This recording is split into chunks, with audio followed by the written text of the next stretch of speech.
Hi guys, how you doing? How was your week? How was the change? The change in the weather, the change in the trees, the change in school. Sometimes some of the schools had to close for the week. Some of the schools are staying open. Businesses are closing. Businesses are staying open. It's a little crazy right now. It's been a little crazy for about a year and 3 months. It's scary. It's scary, but we're trying to get through it, right? And in the midst of all of this change, because of the sickness, there's other changes that happen, and you don't know how to deal with it as well. It's kind of like things become harder because of all of these things piled upon each other. It's harder to live a normal life when you have this sickness kind of looming over you, right? So I kind of thought, Kenny and I were talking about this, because if you think about the story of Easter, which we've been talking about for a while now, there was a period of time between when Jesus died and when he rose and when he went and found his disciples to tell them what they were supposed to do, go out and tell people about him.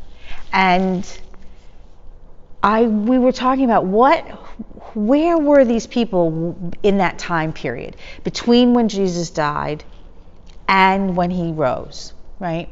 So there were a couple of people that we're talking about, the disciples, the 11 disciples, original disciples, besides Judas, and Mary, his mother, and the other Mary.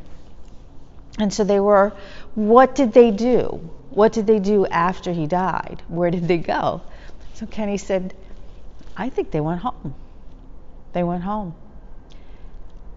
They didn't wait to see if he was going to rise. I think they didn't. At this point, they loved him, they believed in him, but I don't know if they honestly thought he was going to rise from the dead. I think maybe some of them did, and some of them were a little skeptical, or scared, or not understanding.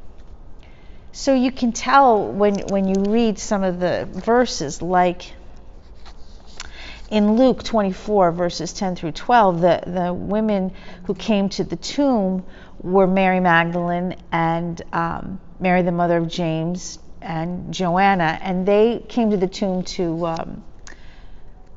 to get the body ready, right? And he wasn't there.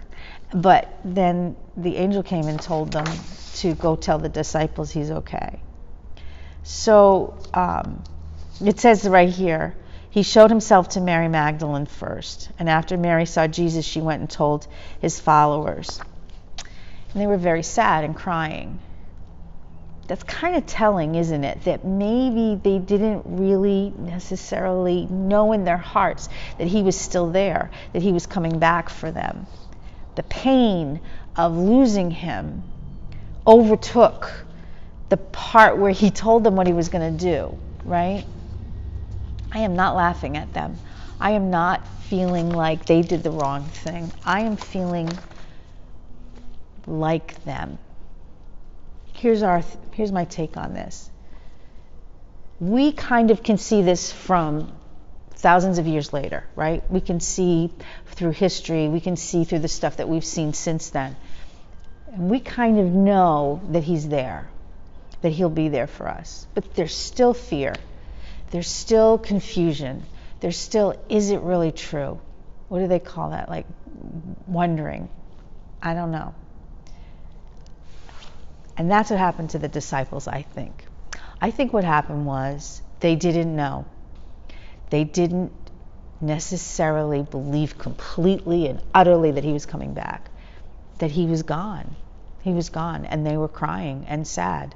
So there's two things you can get from that. The crying and the sad, when a friend or a relative or a loved one dies and you're sad, it's okay, because I get that they're in heaven and they're going to be around, but you're going to miss them. And there's that little part of you that's like, I don't know.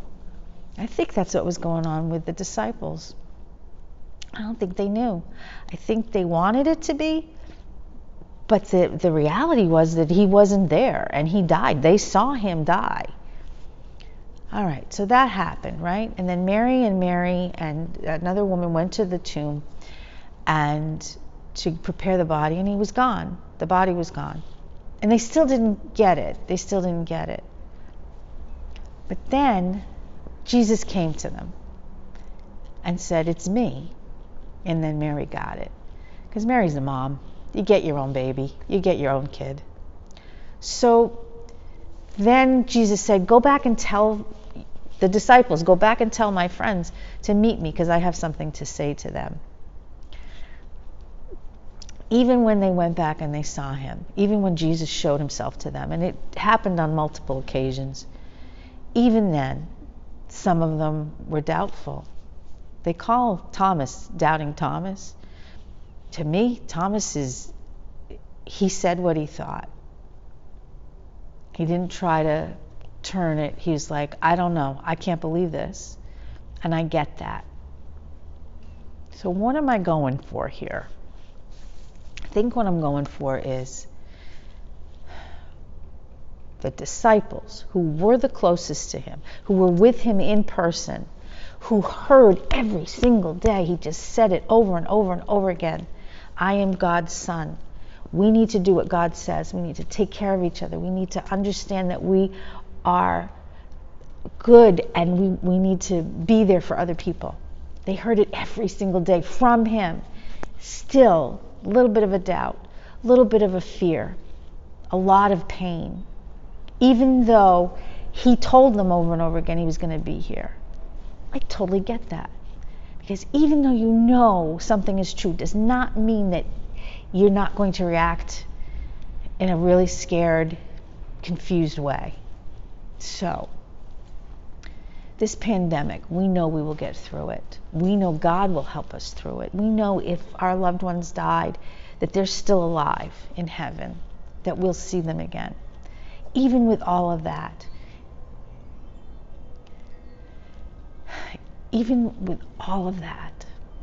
God says, it's okay, Kath. I get it.